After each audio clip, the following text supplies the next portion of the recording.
Hello, my name is Devin Mullen and I'm here with Irish Classical Theatre for their final production cast interview for the upcoming work, The Playboy of the Western World. Today I'm here with director Derek Campbell, who is currently nominated for an Artie for Outstanding Direction of a Musical for this year's production of James Joyce's The Dead. Hello, Mr. Campbell. Hi. For those in the audience who haven't done their research, Playboy is a classic example of the Irish tragic comedy. In the simplest terms, it's about a man who kills his father and is humorously glorified for it. When directing this style of work, how do you strike a healthy balance between the tragic and comedic aspects of it? Very good question, because it is indeed the clash between the comic and the tragic that makes the play so vital and interesting and compelling in many ways. And you have to find a way to celebrate and glorify the richness of the comedy and also find those darker, deeper, more thoughtful moments of tragic darkness. And that does present a problem, there's no question about that. However, I think the way to approach it, there's something about Singh's writing that is by its very nature subversive. It caused riots aplenty when it was first produced. He managed to offend virtually every constituency in Ireland that you could name when he presented it. So, given that we are dealing with essentially a very revolutionary figure, the last thing you want to do is to try and be too careful in the way in which you bring these two forces together. I think the secret is to push to one end of the spectrum as fully as possible and really go in search of the comic, high-resolution comedy in the play, and also be equally forceful in the way in which you dig into the tragic tones and the darker colors, so that we don't lose any of the vibrancy of Singh's work. And above all, it's what I would call its kind of revolutionary spirit. There's great energy in this work, and it's important to release that energy and to celebrate it in some way. The last thing you need to do is to try and somehow water it down so that you're comfortably trying to accommodate both of them into some kind of generic production line. Go for broke on both ends of the scale. Absolutely. And obviously not every work you do is a tragic comedy or, in the style. So generally speaking, when you first get a script, how do you approach it?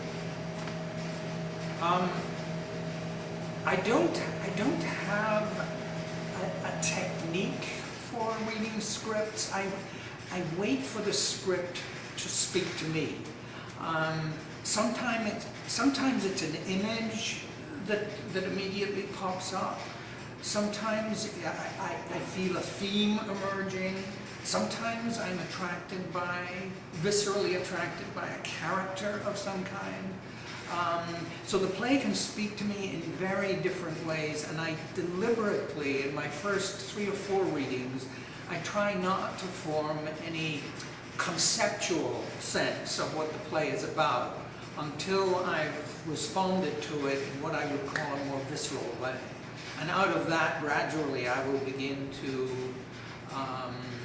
get some sense of what I want to do with the play structurally and thematically. I see.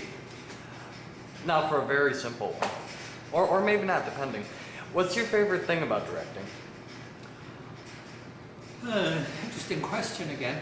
I suppose the most fascinating thing to me about directing is finding a way. A director inevitably is a storyteller, or at least that's my vision of what a director does. He tells a story. It's a story given to him by the playwright. Built around that story are certain conceptual ideas and themes that inevitably inform the story. So when I come into rehearsal, I have a very clear idea of the outline of the story, where the major twists and turns occur, where the transitions are. And then I try to sell that to the actors, but sell it in such a way that I leave myself open and available to the kinds of energy that they're going to bring to the whole experience. So it's always, that's the fascinating intersection between having a clear sense of what it is that you'd like to do with the text, but not to the point where you're going to nullify in some way the kind of creative energy that the actor is going to bring into the space with him. And I always like to have a good sense of what it is I want to do, but enough flexibility to be able to respond to whatever creative energies the actors are bringing into the space. Fascinating. And finally, what's your impression of the work itself? I think the thing that has surprised me most about Singh, I was, of course, I knew Singh, I knew his work before, I had seen the play a number of times, I'd read it a couple of times, but I'd never really sat down to work at it from a directorial perspective. But I think the thing that has surprised and excited me most is its genuinely subversive quality. It is an enormously subversive text, and there is a great subversive spirit at work here. And in a way, the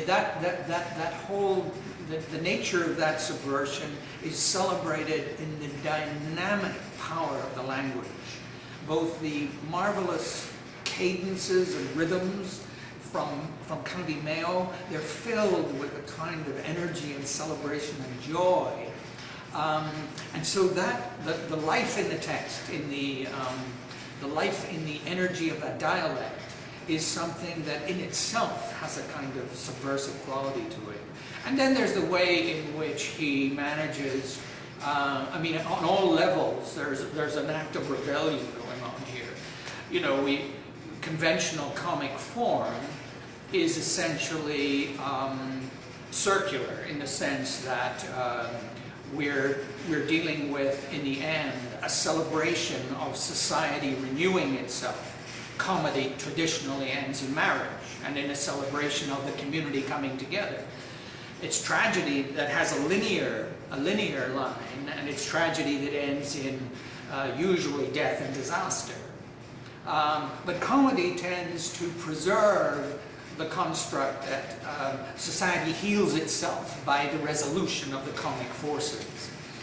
But of course, in Singh's work, he completely turns that whole process on its head, and he has a very it's comedy through a very, very dark lens indeed, and ironically, he turns the traditional plotting of a comedy, which is usually two young lovers desperately trying to unite in the face of opposition from parental figures, somehow finding a way to overcome that and inevitably inherit their world by displacing the older generation. It is the renewal of society through the evolution of the young. Here we have, as you've already mentioned, we have a hero who is celebrated for murdering his father. And that happens before the play starts.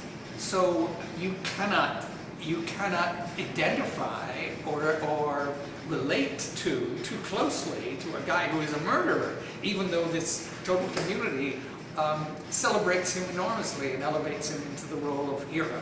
So that kind of subversion is delicious, actually, I think. Well, you heard it here from director Derek Campbell. This work has delicious subversion. That is always essential. Come and see Playboy of the Western World, premiering at the Andrews Theater on June 2nd. I'm your interviewer, Devin Mullen. Have a good one. Thank you, Derek. Thank you.